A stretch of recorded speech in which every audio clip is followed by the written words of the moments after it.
Kwa kuzingatia mabadiliko makubwa ya kiuchumi na kisiasa duniani, imebainika kuwepo haja ya kuangalia upya sera yetu ya mambo ya nje ili iweze kwenda sambamba na mahitaji ya sasa na utekelezaji wa mipango yetu mikuu ya maendeleo nchini. Mheshimiwa Rais, wageni waalikwa, mabibi na mabwana, uzinduzi wa sera hii ni kielelezo cha jinsi taifa letu linavyoendelea kuimarisha nafasi yake kimataifa. Nimefurahi kusikia kuwa sera hii imeweka malengo mahususi ya kuendeleza kwa vitendo diplomasia ya uchumi ikijumuisha uchumi wa bluu.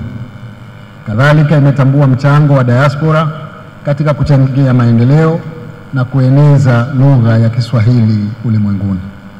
Nitoe rai kwa Wizara ya Mambo ya Nje na Ushirikiano wa Afrika Mashariki na mabalozi wanaowakilisha Tanzania katika nchi na mashirika ya kimataifa kuhakikisha kuwa Zanzibar inanufaika kikamilifu na fursa za kiuchumi na kijamii zinazopatikana kupitia ushirikiano wa uwili, kikanda na kimataifa.